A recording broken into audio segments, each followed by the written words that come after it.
streaming. Already changed the name. Alright, let's kind of see if we can pick this up where my internet left us off. Modem went down, we had a storm rolling through, and it looks like our internet service provider lost power for a little bit. So anyways, gotta kind of look at where it dropped off at and see what happened there, where it died, because I didn't realize it died until about another 5 minutes into where I was ended there. So you've got your RedCat set up, and as I was talking about the bump steer, that's part of the stock geometry system in the RedCat. I'm going to go ahead and back up a little bit here.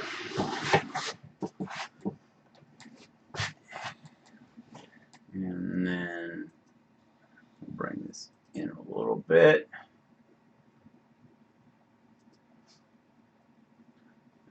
That. Truck's dead. What? Yep. Great. So, anyways. Give me a minute. Rolling over or no?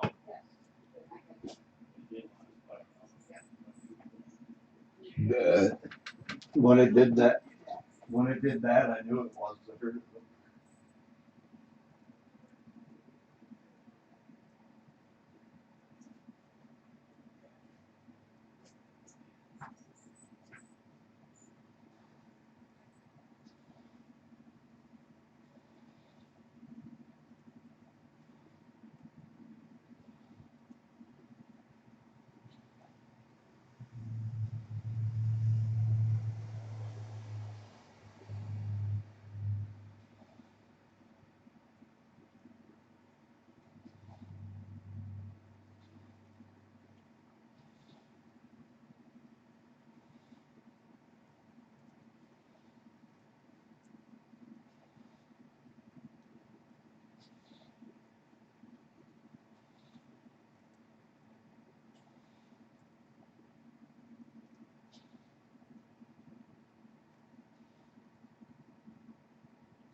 My pants are wet anyway. $120 coat shoe time.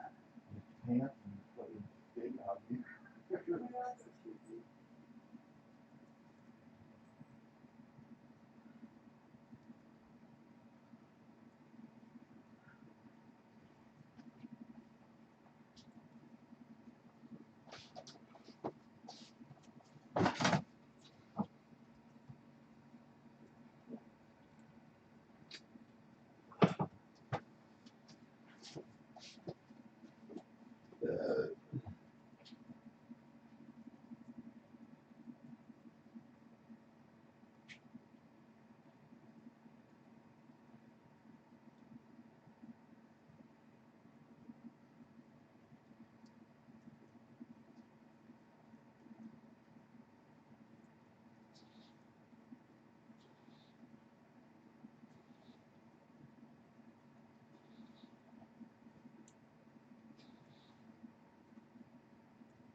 Now you didn't want to go outside, you would get something.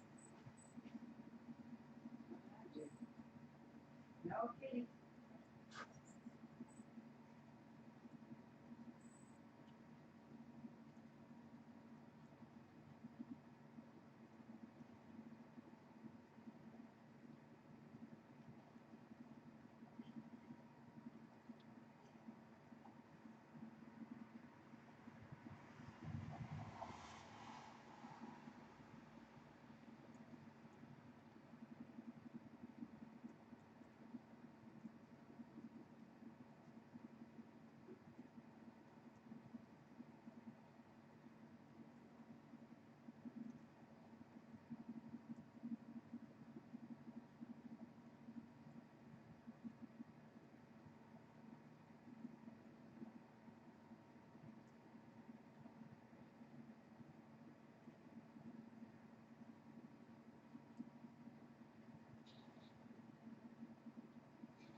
out there.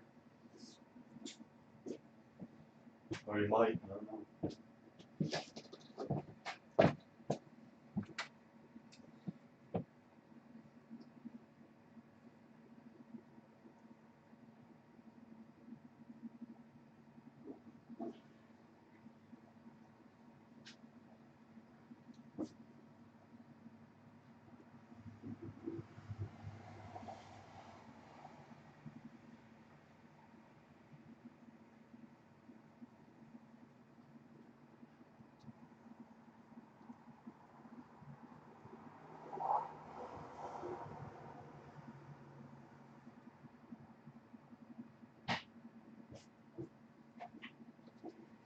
Well, Yeah, the internet did Guess go we off for can like 2 minutes because try this again, and we're still going here.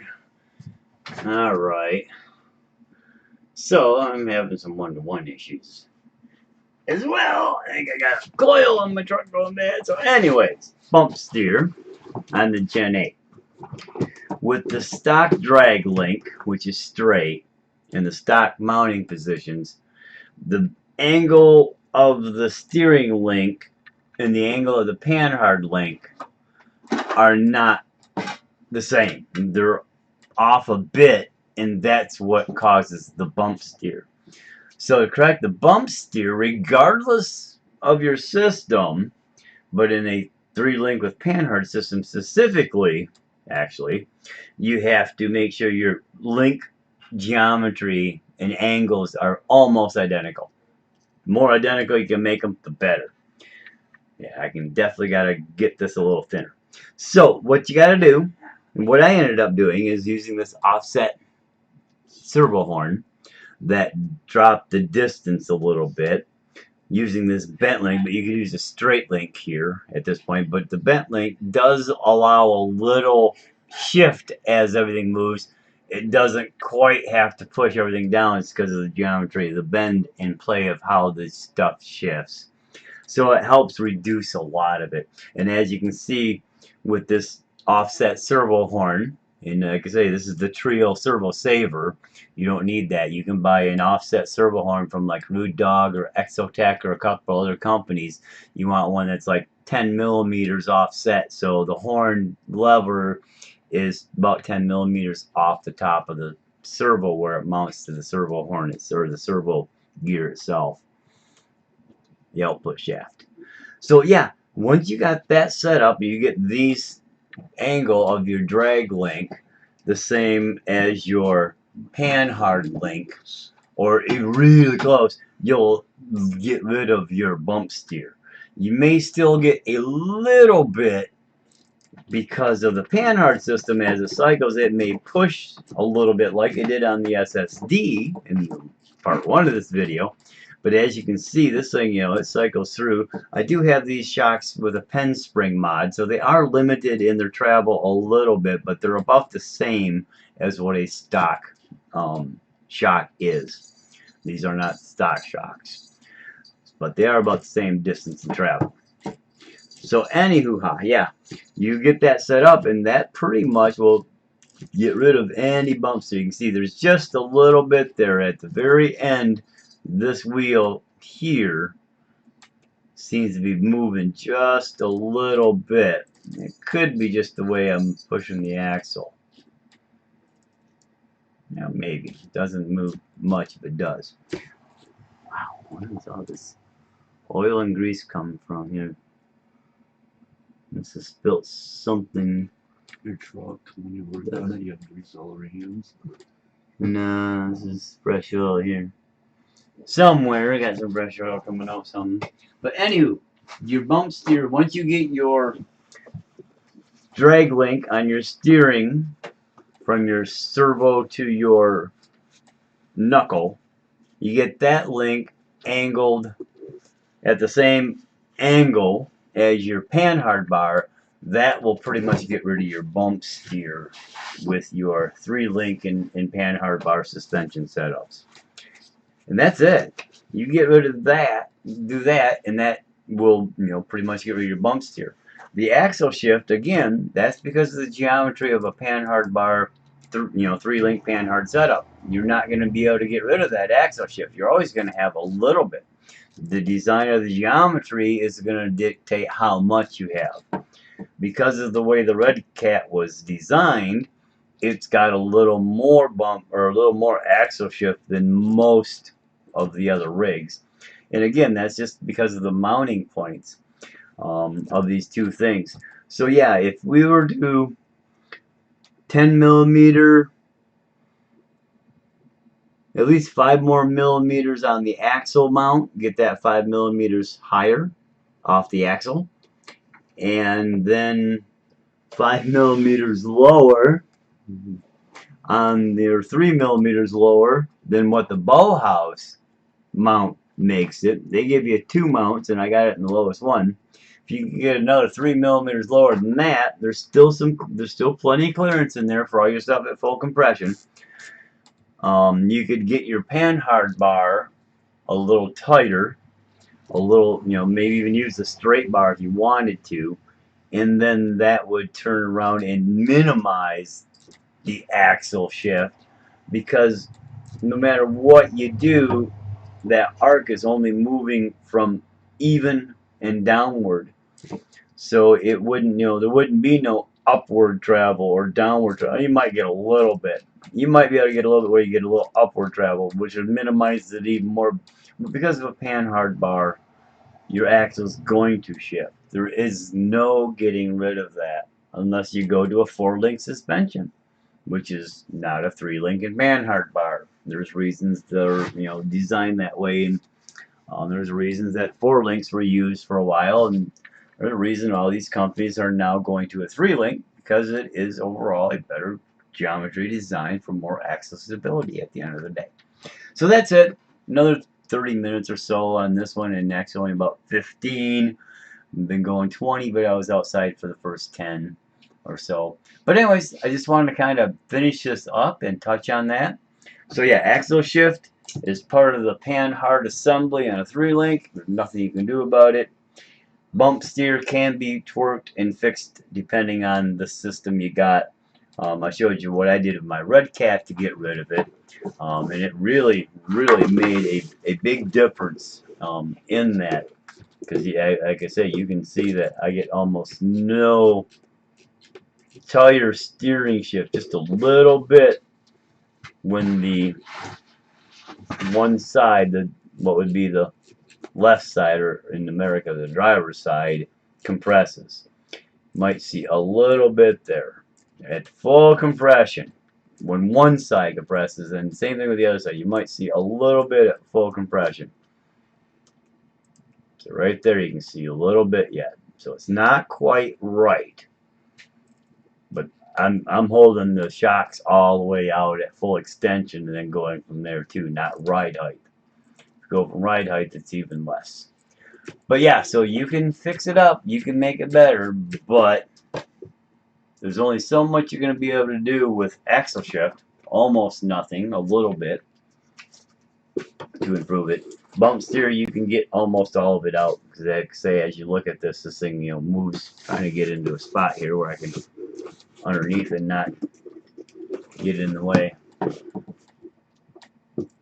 But yeah, it moves pretty nicely through the suspension. Gets just a little bit of movement, but stays pretty well squared out. Just a smidge of bump steer right there at the last end, very end of the travel. But that's it. Yeah, you can't change axle shift. You can just minimize it as much as possible with a panhard bar. So that's it. Thanks for hanging around, everybody. You all have a good day, and we'll talk to you later. Hit that like, subscribe, and share. And when you hit the share, hit the bell for notifications and choose all notifications. Later. Okay.